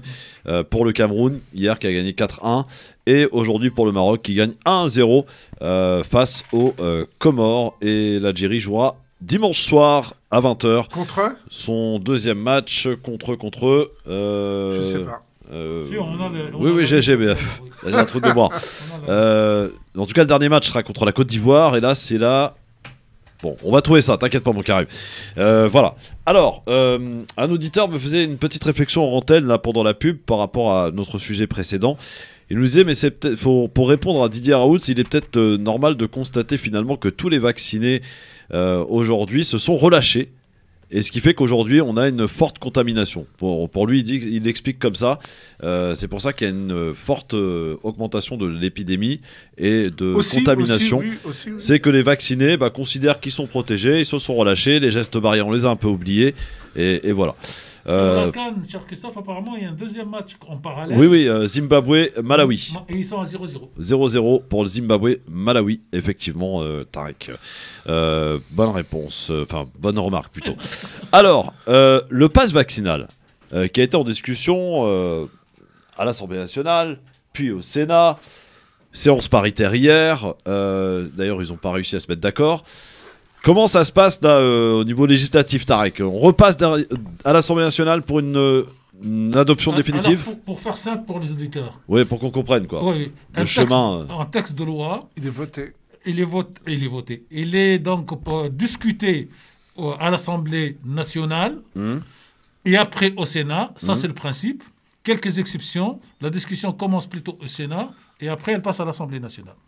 Et une fois que les deux chambres ont fait ce qu'on appelle la première lecture, on revient à une deuxième lecture dans le même ordre, Assemblée puis Sénat, ou Sénat puis Assemblée. Si les textes sont votés à l'identique dans les deux chambres, ça roule. Sinon, on crée ce qu'on appelle une commission mixte paritaire, dans laquelle il y a des sénateurs et des députés. Et la cerise sur le gâteau, s'ils ne sont pas d'accord, c'est le texte choisi par les parlementaires de l'Assemblée qui prime sur les demandes de Sénat. Donc ça répond à ma question sur les changements qui ont été faits dans ce pass vaccinal par le Sénat seront abrogés. Enfin, ils ne sont pas tenus en compte. Alors, ils peuvent être acceptés en partie, mais le dernier mot revient toujours à l'Assemblée. Alors, la question qu'on peut se poser aujourd'hui, ce pass vaccinaire a-t-il pris une tournure politique comme toutes plus les que lois, sanitaire. C'est comme toutes les lois. Parce qu'il y a des éléments qui ont été retirés. Politiquement, c'est comme toutes les lois, et surtout comme toutes les lois dans les 6 derniers mois de chaque mandat. Mais le problème, c'est que tu as des médecins aujourd'hui qui te disent le pass vaccinal, c'est peut-être bien, mais ils te font comprendre que c'est trop tard. Bon, on est face à un variant qui n'est pas très grave et qui ne sert à rien de mettre un pass vaccinal aujourd'hui avec Omicron. Ça, c'est une décision sanitaire, c'est pas la décision politique. Oui. Alors, quand on parle de loi, c'est une décision politique. D'où cette tournure politique pour ce pass vaccinal. Non, la tournure politique est venue de 2 moments. La première, c'est que la fameuse confrontation entre l'obligation vaccinale et les anti-vaccins s'est confronté. Et la deuxième, c'est que hier, ils auraient pu trouver une solution. Sauf que vous avez quelqu'un du parti, un sénateur du parti de Mme Pécresse, alors qu'il n'était pas dans la salle, fait un tweet pour dire Macron a perdu la discussion sur ce débat. Ce qui prouve, que Mme Pécresse ne tient pas ses troupes, parce qu'elle est candidate, et que 2, derrière, les députés d'En Marche en tirent la conséquence, lèvent la séance, et là, ils vont passer la semaine prochaine de force le texte qu'ils veulent, quelles que soient les propositions faites par le Sénat. C'est ça la politique politique. Oui, mais Tarek, de toute façon, le président a fait du Covid, fait de la politique avec la crise sanitaire. Quand il oppose les vaccinés et les non-vaccinés, et quand il dit j'ai envie d'emmerder les non-vaccinés, parce que derrière ça, ça veut dire que je suis avec les vaccinés, qui représentent la majorité. Ça veut dire que si tu es vacciné, tu es Macron, si tu n'es pas vacciné, tu es contre Macron. Il fait de la politique, c'est catastrophique de faire ça. Et qu'est-ce qui s'est passé avec M. Mitterrand? Moi, j'aime bien. Et je pense que vouloir faire de la politique avec le Covid, ça va mener au chaos. Et vouloir faire de la politique. Et à sa perte. Et vouloir faire de la politique avec la guerre. Mitterrand, il va en Irak, son ministre de la Défense événement lui conseille de ne pas y aller et démissionne.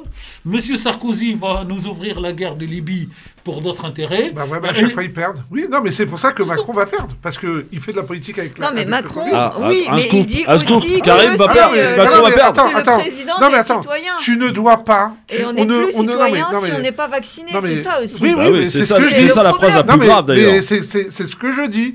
Il fait de la politique avec la crise sanitaire. C'est très grave. Et c'est pas pour l'excuser, moi je condamne ces termes d'emmerder. Parce qu'en politique aujourd'hui, au premier tour, on rassemble les gens, les 23, les 25 qui vont voter pour lui. On n'est pas dans le rassemblement là. Non, mais de ceux qui votent pour lui. Voilà. Parce que ceux qui votent pour lui pensent comme lui, comme vous l'aviez dit tout à l'heure en toute bonne foi, que les hôpitaux sont remplis de personnes non vaccinées, donc les non vaccinés emmerdent les autres, donc nous on les emmerde. Donc c'est de la politique politicienne. Oui, il a gardé son ossature, Macron. Voilà, si on en croit les sondages, encore une fois, qui ont tous été démentis. Non, mais les sondages disent ce qu'ils veulent. Heureusement, depuis on rappelle, Jospin en 2002 devait être au second tour, etc. Exactement, et puis les sondages, il faut voir qui les commande et quel est l'échantillon. Moi, non mais... Et puis il y a le retour de... Non mais vous êtes au courant du retour de Patrick Buisson quand même Patrick Buisson, son retour en politique. Non, parce qu'il ne s'entend pas avec Hortefeux en réalité. Oui, merci. Et il ne s'entend pas avec Ciotti. Oui, il ne s'entend pas avec c'est pour ça que je trouve ça génial. Et surtout qu'il dit, Nous n'avons pas de problème avec la religion musulmane en France. Oui, il a fait nous une avons petite un vidéo. problème avec l'immigration qui est mal maîtrisée. Et si on suivait... Et c'est Buisson qui parle. Hein. Et si on suivait l'exemple des musulmans et de l'islam dans l'éthique, notre société ne serait pas dans cet état de dégradation éthique. Sauf que les gens confondent. Il a toujours pensé comme ça. Il y a deux choses. D'abord, pour revenir à ce que tu disais sur la crise sanitaire, pour moi, ce pays, c'est pas une crise, c'est pas qu'une crise sanitaire, c'est une crise de confiance. Et la crise de confiance, elle a démarré avec l'histoire des masques où on a menti aux gens. Et je le redis, moi, je me bats pour la reconnaissance de victimes de tous ces gens, et j'en fais partie, qui ont pris cher avec le Covid parce qu'ils sont allés tenir des bureaux de vote, d'une part parce qu'on a maintenu ces élections municipales coûte que coûte, et deuxièmement parce qu'on y est allé, et moi j'en fais partie parce que ma famille me disait non, c'est peut-être dangereux. Je dis mais non, on craint rien, ils nous ont dit que les masques servaient à rien et il n'y avait pas de masques dans les bureaux de vote, et puis le résultat est là. Donc une crise de confiance, et on n'est pas prêt vraiment d'en sortir. Pour en revenir, moi ce qui me fait rire quand j'entends parler d'immigration, vous savez que nous, toi, moi, Nadia, nous, ils nous mettent dans l'immigration. Oui, moi, j'ai jamais fait de voyage. Hein. Oui. Moi, je ne suis pas un immigré. Et l'immigration n'est pas quelque chose qui se transmet. Mais dans ce cas, il faut changer le vocable. Non, mais c'est changer le vocable. Quand ils parlent d'immigration, ils parlent de nous. Je suis d'accord. Si vous permettez, moi, dans mon texte, dans mes dossiers de candidature et dans mes lettres, j'explique qu'est-ce que c'est que l'immigration. Vous savez ce que c'est un immigré? C'est quelqu'un qui vient de l'étranger. Non, madame. Voilà. Vous parlez comme Zemmour, excusez-moi l'expression. Oui, non, mais moi j'accepte. Voilà. Au contraire, j'apprends. Immigré, et c'est lui qui est né à l'étranger. Ben oui. C'est lui qui est né en France, n'est pas immigré. Mais Zemmour est un immigré. Oui, non, il est né en France. Il est né en France. Ah oui, c'est vrai. Il est né à Montreuil, je crois. C'est lui dont les deux parents sont français. Alors Drucker. Et qui est né à Dakar, il est immigré. Donc il n'y a pas de. Donc tu as dit à la raison quand tu as dit ce sont des gens qui viennent de l'étranger. Non, c'est pas qui des viennent, gens... qui sont nés à l'étranger. Qui sont nés. Voilà, qui sont nés. Quand ils viennent, ça veut dire qu'ils sont nés à l'étranger. Ah oui. Et ceux qui sont nés. Merci Christophe, tu m'as entendu. Bah oui, quand même. Oui. Alors sauf qu'aujourd'hui, ici, on confond les Arabes, les musulmans, les Noirs, les immigrés, on les met tous dans la case. Oui, mais c'est same but different. Non, mais c'est fait exprès. C'est fait exprès. C'est pour ça que Buisson tout à l'heure expliqué. Et vous avez par exemple le plus célèbre. Vous avez le plus célèbre des immigrés, c'est Valéry Giscard d'Estaing, né en Allemagne. Ah oui, je suis pas né en Allemagne. Voilà.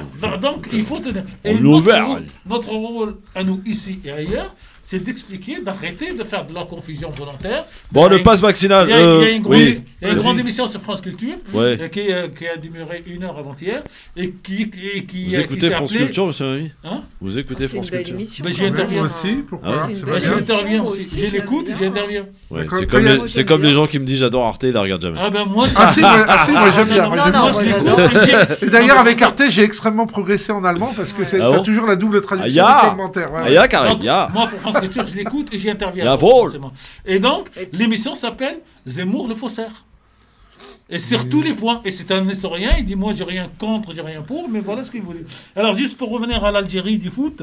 Non, le Maroc. Faites pas d'impair, monsieur. Non, mais il voulait nous dire contre qui jouait l'Algérie. Ah oui, d'accord. Guinée équatoriale. Ah oui. C'est 20h le dimanche et la Tunisie, c'est à 17h contre la Mauritanie. Alors si des auditeurs savent où il y a un très bel endroit pour regarder le match de l'Algérie, je suis preneur. Ah ben, vous en verrez. Alors attendez, vous êtes en train de me dire que la Tunisie joue dimanche joue dimanche à 17h. Ah ouais. L'Algérie à quelle heure 20h. Ah enfin, parce que le match est 14h, c'est une catastrophe. Voilà. Ceci étant, la Tunisie qui a été bien volée et qui se retrouve avec un match en moins. Enfin, avec une journée en moins, pardon. Parce qu'elle a joué mercredi, l'Algérie mardi. Et joue tous les deux le dimanche. Bon, il y en a qui veulent pas que la Tunisie se qualifie. Hein. Oui. Elle a déjà fait sa révolution, elle peut pas être. Elle peut pas être partout. Attendez, elle peut pas être sur tous les fronts. Elle a eu sa révolution, elle attendra pour le reste. En tout cas, le Maroc pour l'instant continue de mener face aux Comores. Du Comores. J'en profite d'ailleurs pour saluer notre nouvel ambassadeur de l'UNESCO, Monsieur Bajrafil. 37 minutes de jeu. Voilà, l'ambassadeur des Comores à l'UNESCO, Bajrafil. Voilà. Et ouais. On le salue. On le salue. Ouais. On n'a pas été présenté, mais on le salue. Bah oui, non, c'est un grand monsieur. On aime beaucoup avec Tarek. Certainement. Dans un instant. Il y a une belle expression que vous pouvez retenir. Oui, c'est vrai, allez-y. quand on n'a pas le SMIC dans un domaine, mieux vaut s'abstenir d'en parler. Oui. En l'occurrence, son domaine, c'était l'islam. C'était l'islam, c'était la religion. Quand on n'a pas le SMIC de connaissances, il ne faut pas s'aventurer dans la chose. Voilà. Bien dit, bien dit. La belle histoire. C'est ce qu'on fait exactement. C'est bon, c'est prêt? Pratiquement. Bon, eh bien, je te laisse 2 minutes pour que tu puisses finir. Et puis, dans un instant, on va t'écouter. Et on va surtout écouter les auditeurs s'ils ont des propositions à nous faire pour cette présidentielle. On continue d'élaborer notre programme. J'ai noté d'ailleurs une proposition. Parce que hier, on a un peu voilà, tardé. Voilà, ça c'est hier, ça a été très chaud hier. Ah ouais. Ah oui. On avait un libéraliste aussi à la Karim Alouache hier, à l'image de Maître Charny. Voilà. Montasser. Du Rincy. Ah oui, du Rincy, absolument. Ouais. C'était très, très intéressant. Les auditeurs étaient très remontés. Il y avait Nasser Lagili, mais c'est surtout face aux auditeurs. C'était chaud. Reste avec nous sur France Maghreb de l'ELGF. On revient dans un instant. Le LGF, le grand forum avec Nadia Sherif. Ça va, Nadia? Oui, ça va. T'as 2 poids lourds aujourd'hui. Ah ben j'entends, je vois ça. Ouais. Mais je ne suis pas poids plume. Ah non, absolument. Karim Alouache, Tariq Mami et la belle histoire. Bonjour la belle histoire. Bonjour à tous et à tous. Comment ça va, Mam? Ça va très bien et toi? Oui, très très bien. Alors tu es venu nous glisser une petite chronique qui t'a inspiré et qui s'appelle... Alors en fait, elle est complètement improvisée, je vous informe. Comme d'habitude. Parce qu'en même temps, j'étais pas prévu au programme il y a encore quelques instants. C'est vrai. Voilà, bouge pas, en plus je suis en train de casser tout le studio là. Mais c'est marrant, il n'a pas du tout la même voix au micro que... Oui, bah ça va, tu vas pas lui redire 150 fois. Non mais attends, mais c'est hallucinant quoi. Ouais, et alors tu préfères laquelle? Non, le micro, je préfère. Je pense que de toute façon, il va falloir que je change de voix. Et d'ailleurs, ça va être l'occasion pour cette chronique vraiment très improvisée.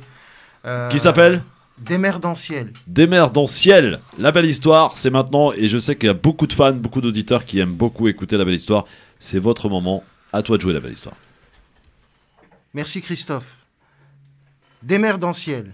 Vous savez, moi, je suis un fou. Un vrai fou.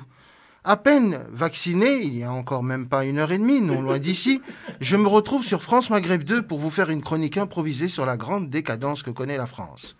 Après le présentiel, puis le distanciel, permettez-moi le néologisme en inventant le mot de démerdanciel.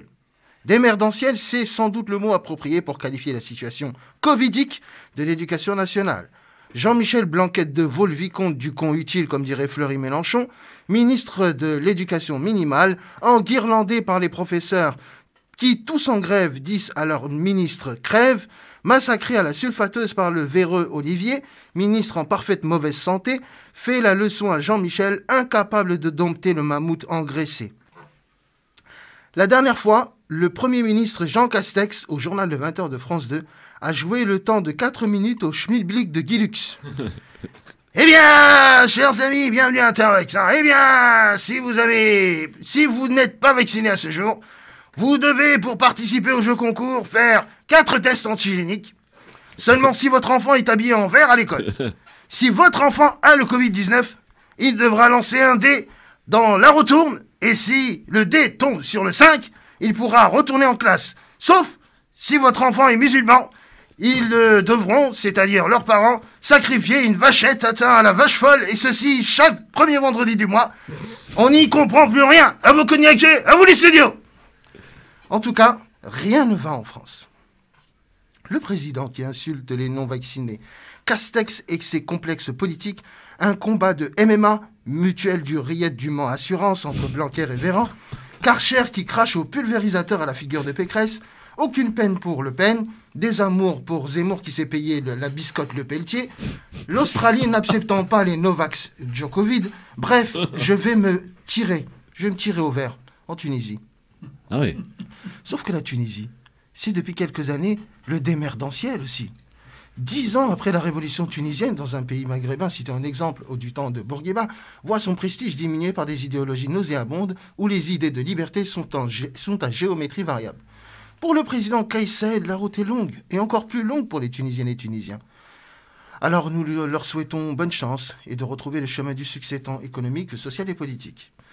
Passe vaccinal épisode 2022. Après les méandres démocratiques de l'Assemblée nationale, les sénateurs à leur allure de Formule 1, la patate chaude se refile de part et d'autre, et qui se vide de sa substance sanitaire, mais pas de celle de sa substance politique. Quelle indignité. Macron fait de la politique sur le dos de l'actuelle crise sanitaire et des Français. Et à la fin, on dira tout ça pour ça. Le paradoxe français à l'état pur. Christophe Fro parie sur la CAF, à défaut d'avoir une allocation familiale, souhaite remporter ses paris de match avec la Coupe de fric et des nations. Je vais tout simplement conclure cette chronique largement diminuée physiquement parce que je tremble comme une feuille, comme les nombreuses feuilles que j'ai avec moi, en vous disant simplement que je pense très très fort à ma dulcinée nimoise qui me rend plus fort chaque jour et surtout maintenant que je suis majeur et vacciné, ma Karima, I love you so much. Wow. Ah ouais, bravo. C'est beau. Là, je crois que la radio va s'enrichir parce que je vais mettre une petite boîte de bol là, devant notre ami La Belle Histoire. Et chaque fois qu'il parle à Karima, il nous met 1 euro. Et je suis sûr qu'à la fin de l'année, nous aurons au moins 365 euros dans la boîte. La chance, en tout cas. Sans doute. Elle peut pas dire qu'il pense pas à lui. Hein. Je sais pas ce que tu as à lui demander, mais en tout cas, c'est réussi. Bon, rassure-moi, là, tu dis que tu trembles, ça, tu viens de te faire vacciner, on va dire aux gens. Oui. Ça va, tu te sens bien là? Comment ça se passe? Pour l'instant, je commence à avoir un peu mal à la tête. Ouais. Au bras, forcément. Ouais. Première dose, hein. Et j'allais dire, il y a un coin de l'œil droit où je vois pas très bien. Donc, attention, hein. Ah oui. Karim, Moderna. Ah, Moderna. Qu'est-ce qu'on fait, Karim? Du Moderna sur le chantier, dans la ville. On fait rien. Il continuera à nous appeler pour ses chroniques. Voilà. Ouais, mais là, il souffre un peu quand même, non? Non, pour l'instant, ça va. Ça va. Ouais. Je sais pas comment je vais rentrer, mais je sais que je vais y aller. Bon, très bien. Nous, on te ramène pas, ça c'est clair. Ah bah, non, au contraire, la radio vous ramène. Non, mais qu'est-ce que c'est que ça, Karim? Regardez la solidarité bancaire. Ça va aller. Voilà ce que ça vaut. C'est les libéraux. Voilà. Non, mais je vais appliquer tout simplement ce que je viens de dire en chronique. Je vais appliquer le démerdentiel, voilà, tout ça. Donc tu vas te démerder. Voilà. Tu verras, ça marche bien. Ouais, c'est ça. Ouais. Ça marche pas pour tout le monde. Allez, dans un instant, les propositions des auditeurs. Ah oui. Ouais. 01 40 33 9. Il y aura pas de suppression de l'impôt sur le revenu, n'importe quoi, Karim. Franchement, tu m'as fait adopter ça. Même Tarek, il n'en revenait pas. Non, mais attends, c'est la démocratie, c'est ça, les gars. Attendez. Moi, je suis pour. Christophe. Ah oui, ça a été adopté. Hein. Non, moi je suis pour qu'on supprime donc non, mais de toute façon, à une seule condition, c'est qu'on ponctionne un pourcentage à la base des recettes, et là après on paye pas d'impôt. Arrête, monsieur Mamie, attention, votre radio va être ponctionnée. Elle est très mais riche. vous inquiétez pas, vous savez. Alors, je vais dire quelque chose pour les auditeurs. Oui. Vous savez, quand vous êtes une radio ou patron de radio, vous payez de l'argent. Par exemple, à 2 boîtes de production de musique. Ça veut dire que quand vous allez au Pays du Nord, la radio qui diffuse est rétribuée par les compagnies musicales qui disent c'est grâce à la radio que les gens découvrent la musique, achètent nos pochettes et nos CD. En France, c'est le contraire. On dit tu utilises ma musique, donc il y a 2 caisses faites spécialement pour prendre en gros 15%. Donc en gros, vous les virez la SACEM, quoi. Oui, mais la SACEM et l'esprit, il y en a 2. Oui, mais la nature a horreur du vide, donc si... Christophe, on va louper les propositions. Ouais. Allez, 01 40 33 9000, on se débarrasse de la pub, on accueille vos propositions dans un instant, tout de suite. Le LGF sur France Maghreb 2, merci d'être avec nous. Dernière partie et des propositions qui vont nous être faites par les auditeurs. Messieurs, Tarek Mami, Karim Alouache, Nadia, et puis même La Belle Histoire d'ailleurs qui peut être là aussi. Ça va lui soigner son mal de tête. Rien, quand même. Bah oui, bien sûr. Alors, j'avais retenu une proposition qui m'a été faite hier que je voulais vous soumettre aujourd'hui. Les amendes, vous savez qu'on reçoit là, les amendes par la police, par l'État, qu'elles soient proportionnelles au salaire. Alors là, n'importe. Quoi, non? Alors ça, non, mais ça c'est la plus grande inégalité qui existe. Arrêtez vos conneries. C'est une inégalité différente. Alors là, ils ont 10% de plus. Je m'insurge. Vous retoquez, Ah oui. D'accord. En première instance même. Très bien. Nora est avec nous. Bonjour Nora. Oui, bonsoir. Bonsoir Nora. Vous nous appelez d'où? Vous nous appelez d'où, Nora? De Marseille. De Marseille. Est-ce qu'il fait beau à Marseille aujourd'hui? Très très beau, vraiment magnifique. Wow. J'ai vu ce matin, il faisait un peu gris. Hein. Oui, voilà, mais ça se dégage très vite à Marseille. Ouais, quelle est votre proposition, chère Nora? Alors moi, j'avais une proposition, je ne sais pas si elle est déjà passée. C'était d'augmenter le solde pour le permis à points, solde des points. Ah oui. Ça c'est bien ça. Et vous le mettriez à combien? On est à 12 là. Franchement, je dirais aller comme ça 16, entre 16 et 20. Quoi. Alors. Parce qu'on les perd trop facilement. Voilà. Alors. Non, mais c'est vrai. Et voilà, je trouve que c'est pas... on n'a jamais relevé le seuil. Et on a augmenté la perte des poids. Voilà. Ouais. Bon, c'est une bonne idée. Bon, ok, c'est retenu, ma chère Nora. Non, mais on n'a rien dit, nous. Oui, Nora. Nora, vas-y. Oui. Je voulais juste faire un petit appel. Oui. Je ne sais pas si vous avez entendu parler de le cas d'une restauratrice qui est en grève de la faim depuis 7 jours. Ah non. Où ça? Allez-y. Où ça, madame? Alors, à Albertville. Ouais. Je pense que ce soir, elle va passer sur TPNP aussi. Ouais. Je crois qu'elle a eu un petit retour de TPNP parce qu'on a tagué énormément. C'est une dame, vraiment une battante. Et elle est en grève de la faim depuis 7 jours, suite à des grosses difficultés dues au Covid, dues à des loyers énormes, puisqu'elle est franchisée de Délarté. Et donc voilà, elle crie, elle a une grosse, vraiment c'est une énorme, vraiment elle a des gros soucis financiers, des gros problèmes, et elle se bat vraiment pour maintenir son restaurant. Boutique, oui. Ouais. Et on va suivre ça. Vraiment aller voir son site, son Insta. Ça s'appelle comment? C'est Hanan, Hanan, L-E-L Fatahi. Hanan Fatahi, très bien. Voilà. Ok, merci beaucoup Nora. Si tu peux la recevoir, ça serait sympa. Bah écoute, on va essayer, t'inquiète pas. En tout cas, merci et franchement, je kiffe votre émission. Ah bah c'est bien. Comme ça. Merci beaucoup Nora. Dites-le fort. Dites-le autour de vous. Merci Nora, à bientôt. Marseillaise. Jamel est avec nous. Salut Jamel. Comment allez-vous? Bah ils vont bien. Bonjour Jamel. Et toi, tu vas bien? La belle histoire, un petit coucou. La belle histoire, coucou. Voilà. Je te supporte avec ta 3e dose. Non, c'est la première. Voilà, c'est la première. Ah bah, je te supporte encore plus. Moi, pour l'instant, j'ai pas le droit pour faire la 3e. On va attendre. Ouais, ne sois pas pressé. J'ai une bonne nouvelle pour vous, cher Jamel. Vous avez le vaccin Novavax sans ARN qui vient d'être autorisé aujourd'hui en Europe. Ah d'accord, s'il est autorisé en Europe, mais est-ce qu'il est... en France aussi. Moi, c'est le Djokovic que j'aimerais avoir autorisé en Australie. Le Djokovic, alors c'est pas pareil. Ça risque pas. Sur ce sujet-là, ça risque pas. Alors, proposition de Jamel, parce qu'on est en retard. Proposition, mon Jamel. Proposition, qu'on responsabilise plus et qu'on puisse punir les réseaux sociaux. Voilà, parce que les réseaux sociaux, notamment Twitter, laissent passer des messages de haine, de xénophobie, et c'est juste hallucinant que pénalement ils ne soient pas plus inquiétés que ça. Parce qu'ils font quand même la promotion, ils sont complices de beaucoup de messages haineux. Et ces temps-ci, c'est de pire en pire. Renforcer la vigilance sur les réseaux sociaux. C'est juste incroyable. Merci mon Jamel. Bon coucou à Sarah Frick d'ailleurs à ce sujet-là notamment. Oui, on la salue notre Sarah. Merci beaucoup. Ciao Jamel. Mounir est avec nous. Salut Mounir. Oui, bonsoir tout le monde. Bonsoir Christophe. C'est Mounir d'Antony. Mounir d'Antony, voilà. Je sais que c'est pas loin, mais félicitations aux habitants de Bagneux qui ont vu depuis 45 ans qu'ils attendent le métro de la ligne 4 qui est arrivé enfin. Oui, exact. Ah ouais. Quelle libération. Ça va faire magnifique. Ça va faire péter l'immobilier là-bas. Ça c'est clair. Ça va faire des promenades dans le métro. Ah ouais. Il y a 2 stations qui ont été rajoutées et apparemment ça fait 45 ans que ça dure, le projet est sur la table. Quoi qu'il en coûte. Ouais. Moi, Clichy-sous-Bois, ça peut je peux me permettre juste une petite réflexion, Christophe, très rapidement. Rapide parce qu'on est super en retard, vas-y. Tarek Mani, que j'aime beaucoup, parle un petit peu trop, je trouve. Ah bon, bah voilà.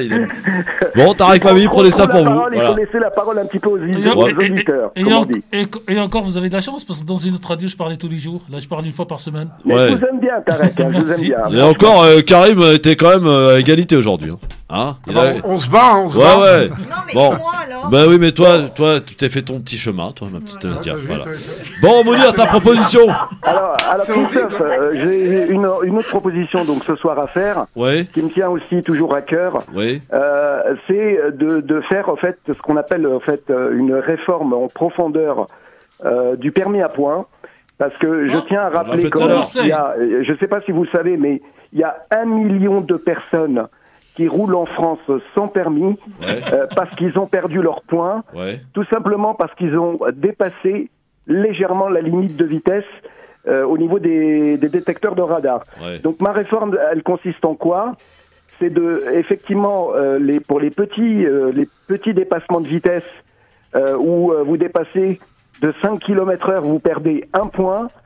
Je propose au fait qu'il y ait toujours bien sûr une amende. Bon, ça c'est à la limite on peut l'accepter, mais qu'il n'y ait plus les retraits au niveau des points, parce qu'il y a énormément de gens qui ont perdu leur emploi à cause de ce problème en général.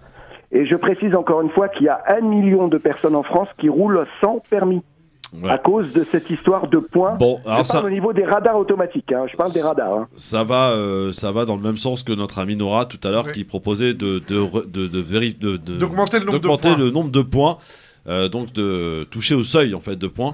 Moi je propose simplement qu'on ne retire plus les points pour les petits délits de vitesse. C'est simple, c'est qu'à la limite qu'il y ait une amende, mais qu'il n'y ait plus de retrait de points, tout simplement. Simplement. Bon, merci Mounir. Merci Mounir. Alors là, le problème que j'ai, c'est que j'ai pas assez de propositions. Et qu'il va être très dur de choisir. Non mais, alors moi je voudrais parler sur le permis à points, parce que je crois que le permis à points... Du coup, je vais être obligé de remettre ça pour lundi. Hein. Écoute, moi ce que je pense c'est... Alors tout d'abord, sur le permis à points, le problème c'est pas tant qu'on vous enlève des points, c'est le fait que votre permis puisse être annulé. Et je rappelle aux auditeurs que rouler sans permis...